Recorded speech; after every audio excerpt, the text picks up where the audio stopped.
Europe's farming folk have always demonstrated, always protested.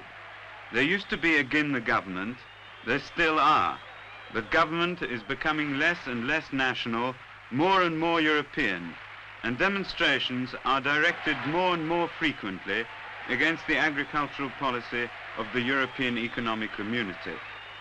It is fear of the unknown that worry many farmers, but not all, for if the future is a source of fear, it is also a source of hope.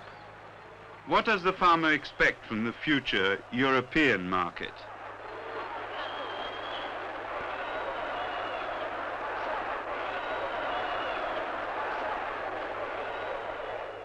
This little village lies in western France and was almost deserted when recent government measures came to give it a new lease of life.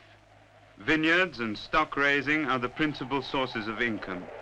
The mayor, M. Léon Robert, expects a lot from the EEC. C'est une affaire capitale à travers les trois productions retenues par la remise en valeur, c'est-à-dire le champagne, la viande et la cellulose.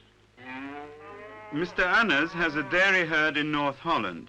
His farm is so well organized that he looks to the future with optimism. De EEG is een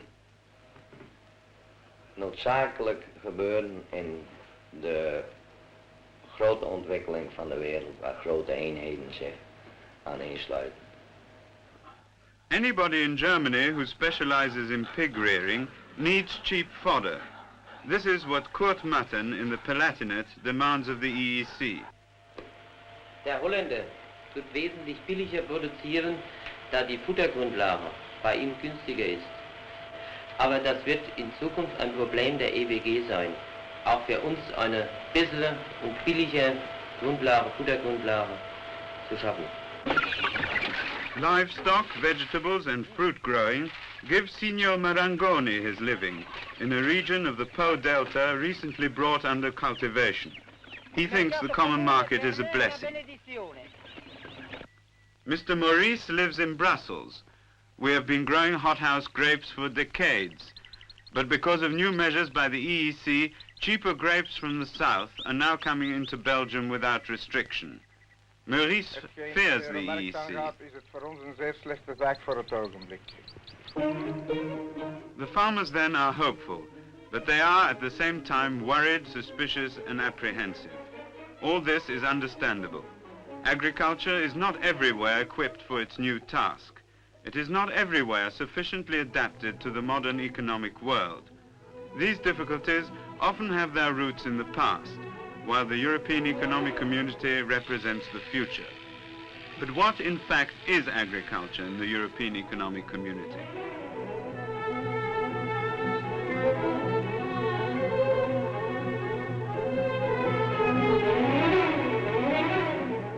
The Green Revolution.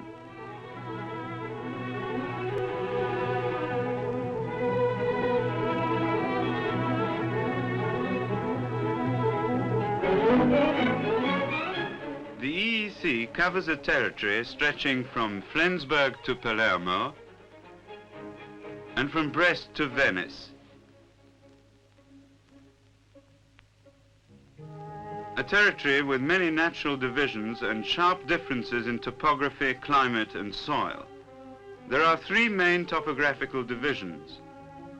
A lowland area below 200 meters, which mainly covers the north and west. A wide area of highlands up to a height of 500 meters, which covers the greater part of the German Federal Republic and large portions of France. Finally, the mountainous regions, the Alps, the Massif Central, the Pyrenees, the Apennines. Only small areas of the Federal Republic and France are included in these regions, but they cover large parts of Italy. Naturally, the best opportunity for agriculture is provided by the wide plains of the lowland areas.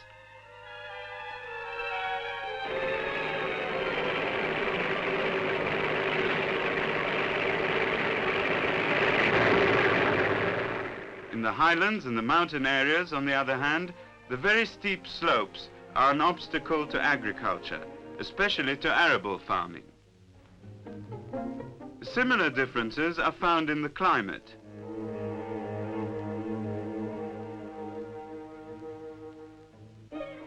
The north and east of the EEC territory are mainly cool and damp. This climate favors pasture farming and the cultivation of root crops.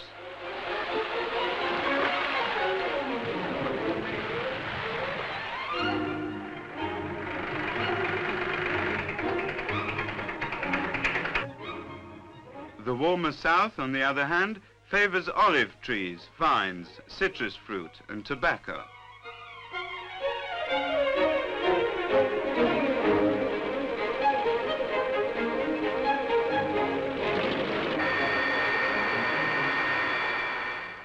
The main types of cereal grow everywhere in the EEC. However, wheat and barley flourish in the west and in the south, where the summers are dry.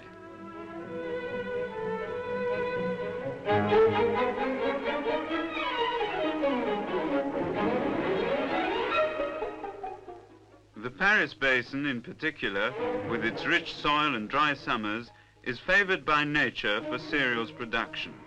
Thus, the variety of natural conditions of production within the EEC creates regions which are naturally suited to the growing of specific crops. But these regions formed by nature are also divided by political frontiers, which have fenced off the agricultures of the different countries from each other. This has prevented agricultural policy from being solely determined by natural factors, soil and climate, and geared to serve the centers of consumption. Yet only through such a policy can the problems of agriculture be solved. This means a European market, but agriculture must be prepared for this market. If it is to keep up with the times, it must first be freed from the ties of the past. A deserted village in eastern France.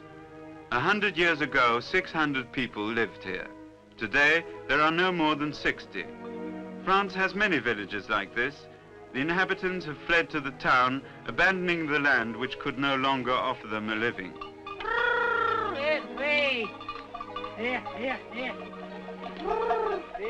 Many plots of land were no longer cultivated. Bushes have taken root and weeds are rampant, making it difficult to keep the other plots in order. The vineyard is waterlogged and work on the land no longer pays. A vicious circle. As more and more people go away, it becomes more and more difficult for the others to cling on. In the south of France, the problem is different. There is an overabundance of sun, but too little rain. Hence, in this vast region, only the vine will grow.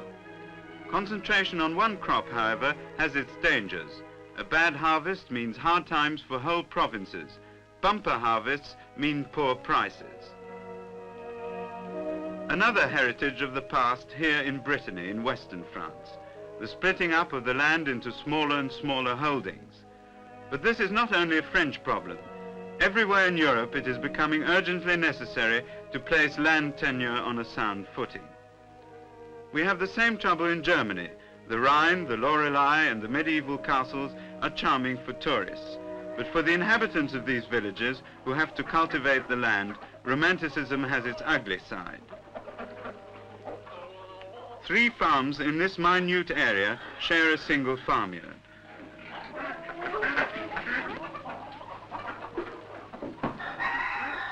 And the barn?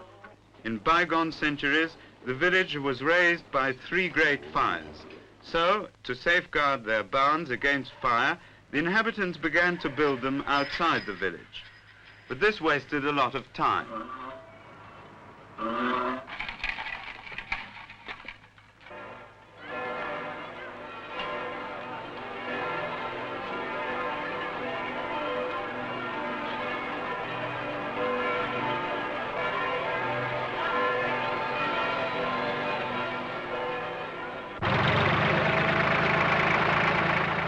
Wasteful methods here too, somewhere in Baden. Vine growing, which has to be done under such conditions, can in the long run be profitable only if first quality wines are produced. But in the marsh area of the Po Delta in Italy, rational farming also used to be impossible. On the large estates, sharecroppers worked by methods dating from the Middle Ages. However, this system and these methods were unable to offer a reasonable standard of living to those who depended on farming. If the plain of the Po has too much water, the mountains have too little. In Sardinia, it rains only 3 months in the year. The wind helps erosion and the ground is stony. 15 years ago, a policy of dividing up land and farms among agricultural workers was inaugurated in this region. Work had to be provided for a distressed population if it was to subsist. But the situation rapidly changed. The new farms often proved to be unprofitable. The attraction of industry was also making itself felt in the south of Italy.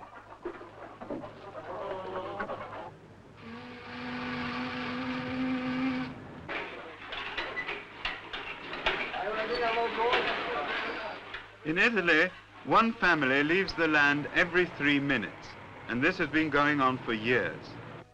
The fields brought under cultivation were soon overgrown with weeds. The newly established farmers did not yet know how to run a farm. They had never before worked for more than 100 days a year. Many of them could not adapt themselves, so they abandoned the new farm too. In Holland also we find abandoned farms, but the inhabitants left for another reason. Everywhere, industry is in need of land, and the constantly increasing population needs living room. Land, often fertile land, is sacrificed to industrialization, like the area given up for the construction of the largest seaport in Europe, the Europort. This is not a crippling inheritance from the past, it is a problem of the present and the future, and it will everywhere have to be solved. But another problem faces the farmer, the problem of plenty. The grapes in these hothouses have been famous for decades. They are the result of careful selection. Grapes which cry out to be painted? Painted, yes, but bought?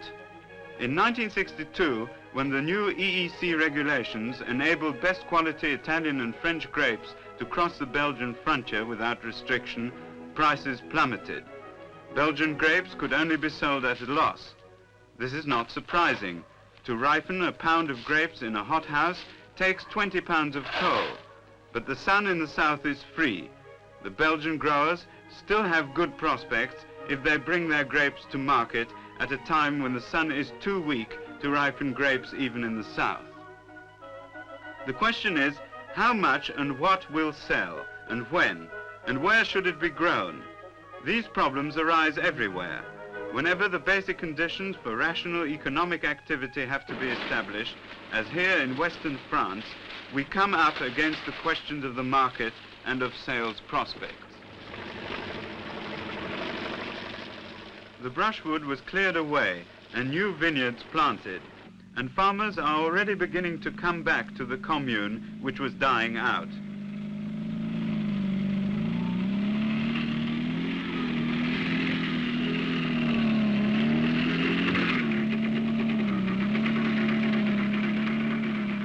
Today, all work together in a collective effort to cope with the frost. That never happened here before.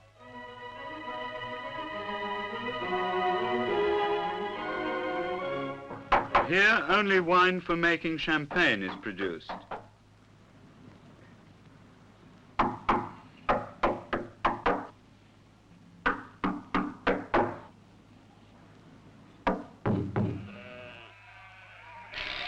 The area is outstandingly suitable for sheep. However, wool shearing sheep are no longer a paying proposition, and the farmers are converting to mutton sheep. Animals which remain out of doors both summer and winter give better meat. The open stall is therefore a result of hard-headed calculation. This countryside is untouched and has been for thousands of years. Will it remain so? From the agricultural angle, its poverty is a luxury.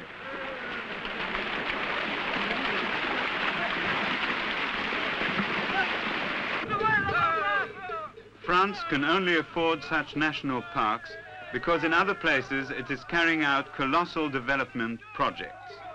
In the south, quite near the Camargue, a beginning was made a few years ago to bring water to the country and help out the sun by a gigantic network of pumping stations, sluices, canals and reservoirs.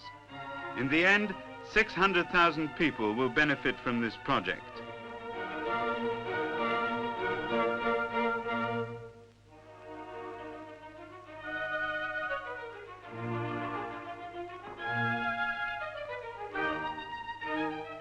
This irrigation system covers over 600,000 acres and forms the largest self-contained irrigated area in Europe, from the Cevennes to the Mediterranean, from the Rhone to the Pyrenees.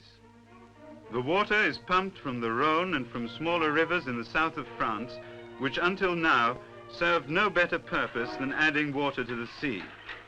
But the company that is carrying out this project is not concerned only with irrigation.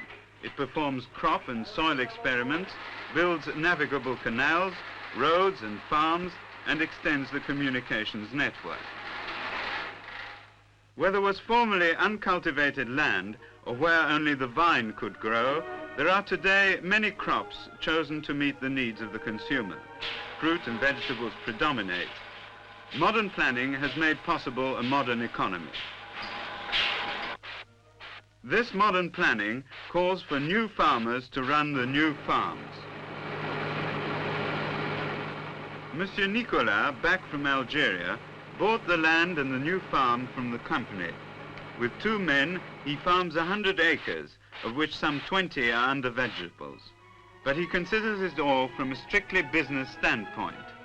He has not been here long, and he is still experimenting to see how the undertaking pays. If things don't work out with the cows, he will try something else.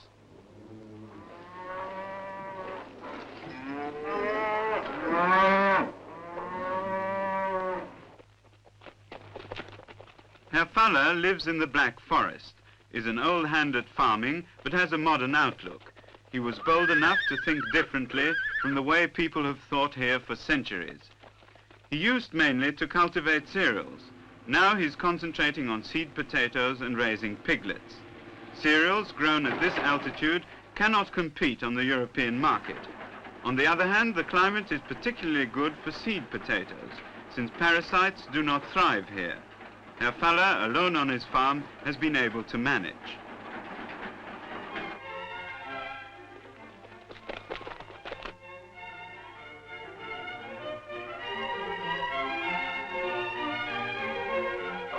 When the problem is lack of room, of space to expand, the state often has to provide help. In order to give the village more room to breathe, something has been done here which can be considered a specifically German contribution to improving the structure of European agriculture. The problem has been solved by removal. Outside, on the parish boundaries, new farmsteads have been built, 3 or 4 at once.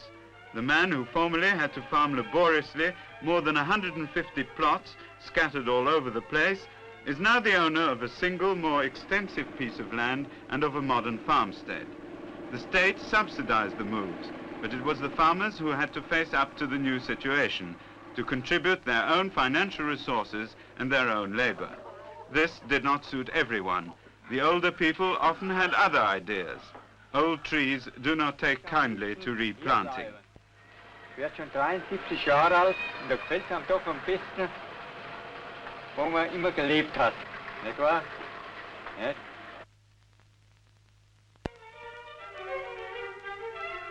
Many of the younger people, however, solve the problems their own way, without any help from the state. This building is now the town hall. It belonged to a farmer whose fields were too far away and widely dispersed. So he moved on his own initiative, thus launching a private venture for consolidation of holding. His farmstead is now in the middle of his land. In the new house, everything is on one floor.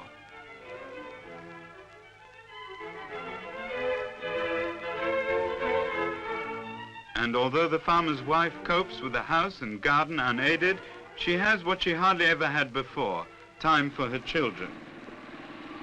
In the EEC, the farmer thinks, his modern farm will make him competitive, provided competition is not distorted. What is invested here is not only money but experience too, the experience of a dozen generations. Signor Marangoni, who lives 600 odd miles further to the south, is a first-generation farmer. He is one of those tens of thousands of Italian sharecroppers and agricultural workers to whom the state gave the chance of an independent existence. The annual payments for his own farm are lower than the rent that he would formerly have had to pay without acquiring anything. Signor Marangoni raises cattle from stock imported from Germany. Today he bears the responsibility that falls on the head of a firm, and he works harder than when he was a farmhand. But in 10 years, he has been able to double the income from his farm. This means more and better food for his family and better prospects.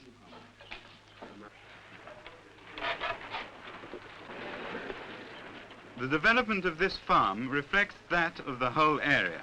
Not only are human beings changing, but the landscape is taking on another aspect.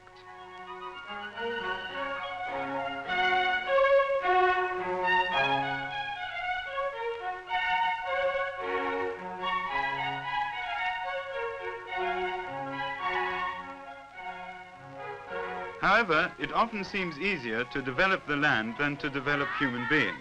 In the south of Italy, in the second half of the 20th century, agricultural methods are still the same as 1,000 years ago.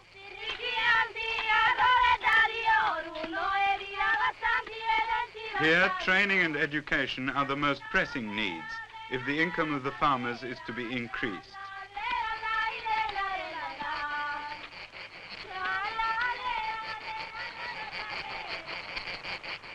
And not only must the farmers of tomorrow be educated, but also the farmers of today, the adults.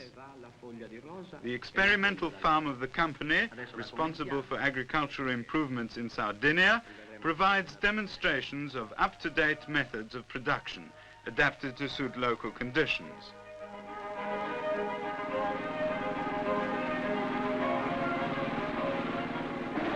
Crops are tested, and the best methods of irrigation tried out. If sufficient water can be obtained, as here from the dam, Sardinia could again become as fruitful as in the days of ancient Rome.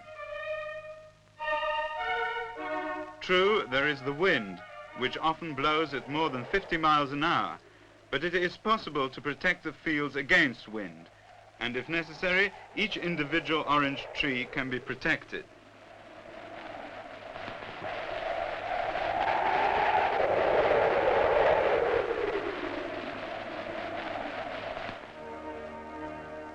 If the struggle in Italy is to obtain water, in Holland, 1,200 miles further north, people have struggled for centuries to get rid of it. In 1927, a start was made on the bold project of closing the Zuider Zee and drying out the polders.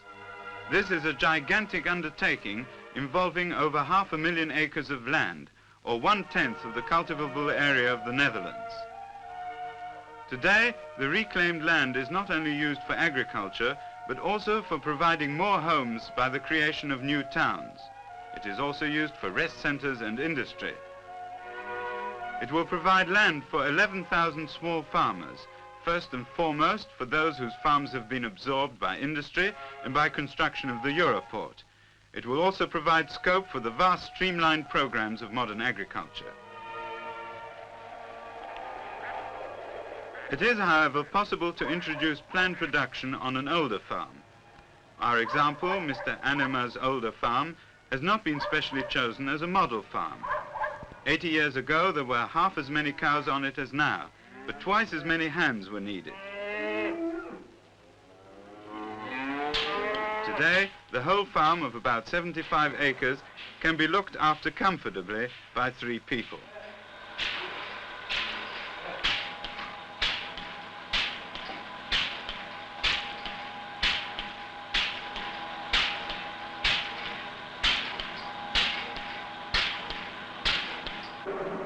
Only on 4 days in the year, at the time of the hay harvest, does Mr. Anema hire men from an agency.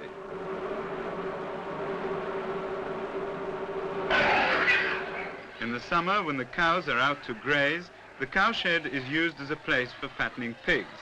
Thus, the available space is efficiently utilized.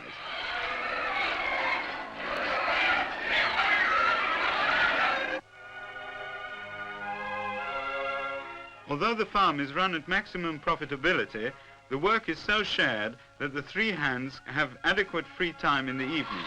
They can even take a weekend off in turn. However different the solutions applied by individual farmers, there is one essential condition for success: thorough professional training. The sons of these farmers are being prepared for the more sophisticated demands of a change effort and the requirements of the European market of the future. They know that tomorrow's farmer must be at one and the same time technician, company director and tradesman. He must know types of soil and fertilizers, how to control pests, and must be an expert on seeds.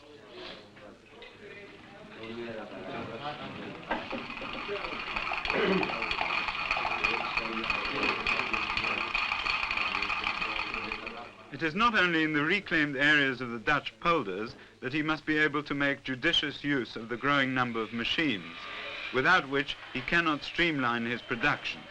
The same holds good in the other community countries. Unless you have mastered the technical side of agricultural machinery, you cannot manage a farm. An additional problem arises in Italy. In the south, there are far from enough workshops to deal with agricultural machines. The Ministry of Agriculture has organized free courses to train young people in this work.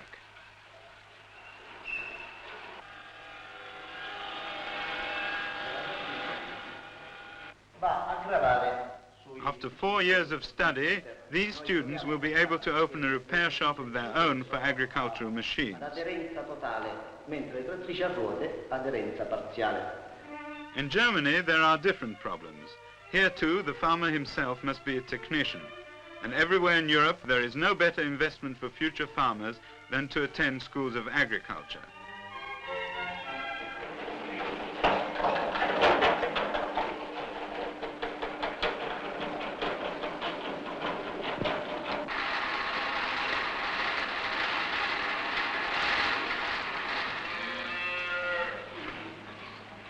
Here, farmers' sons are being made familiar with the latest developments in all spheres of agriculture.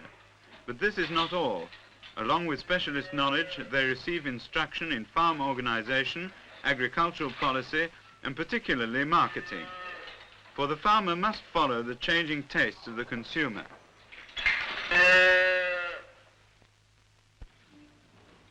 It is not enough to know how meat or milk is produced. It is also necessary to present one's products in an attractive way.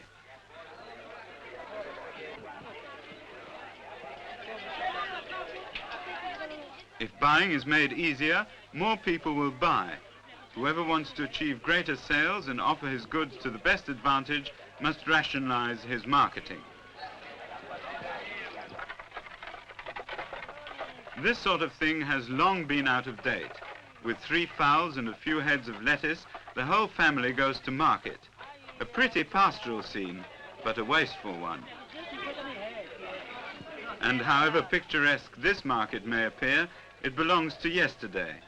If it is not modernized, it will become too dear for everyone concerned, both producers and consumers. But even the big market can be dear. In the Halles in Paris, resort of romantic tourists, the market is dominated by too many middlemen and groups which keep prices up, a system detrimental to consumer and producer alike. The consumer is charged too much, and even so, the producer's return is too small. It is not the farmers who push prices up, it is the faulty system.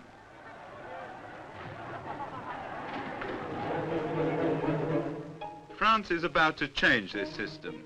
Marché-gare, or station markets, provide direct contact between producers and consumers at 25 central points, with sales to further middlemen forbidden. Marketing and distribution costs are reduced.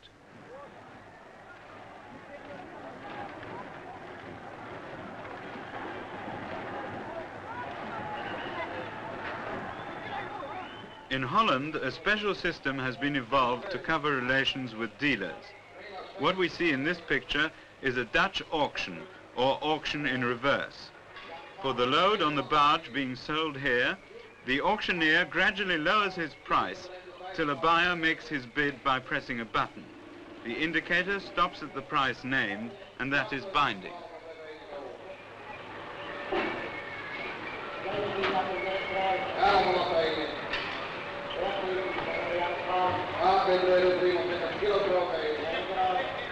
This system of auctioning has also been adopted in other countries. It provides for minimum prices below which no sale takes place. What cannot be disposed of is used for fodder or preserves. The cooperative, which collects detailed information about the market and even offers its members a news service by teleprinter, is obviously better placed for treating with dealers than is the individual market gardener.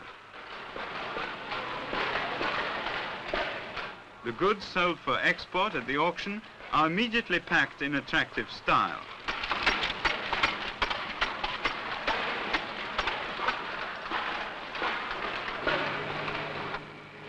Italy also has long since recognized the importance of modern marketing methods.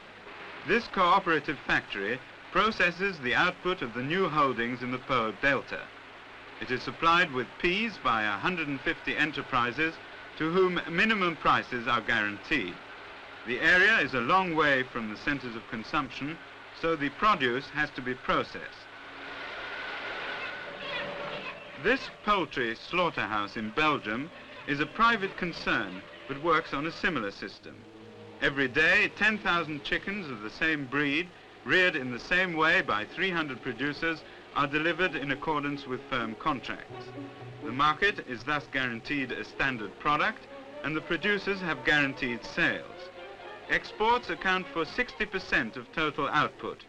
Belgian farmers have no choice but to specialize and process. This means, however, that marketing is one of the most important problems. The need to standardize chicken production is only one example of this. Germany has similar problems.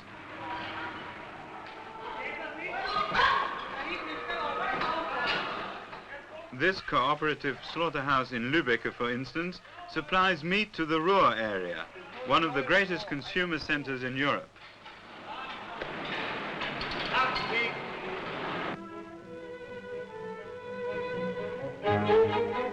It was in the field of milk marketing that the idea of working together in cooperatives first arose. This modern central dairy in Luxembourg is only one of hundreds of similar establishments in Europe. It is in the dairy industry that most progress has been made, and there they have long understood that marketing is as important as rational production. An individual can produce rationally, but rational selling is only possible collectively.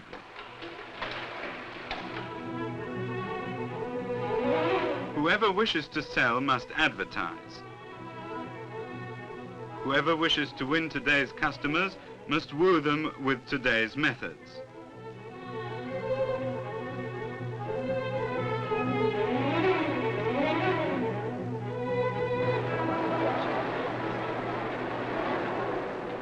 New ways will have to be sought everywhere for opening up the market. The great market of tomorrow, the European market.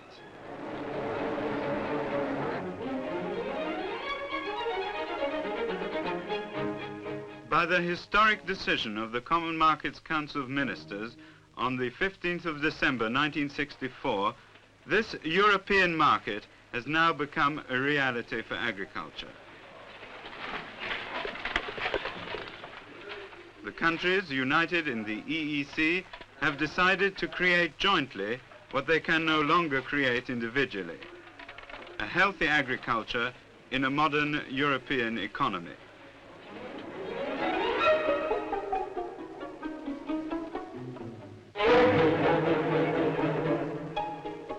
But it is only if everywhere in the European community the farmers adjust themselves to the new conditions that they will be able to have their share in the future upsurge of this economy. That will be no easy matter, but it is worth the trouble for consumers as well as for farmers.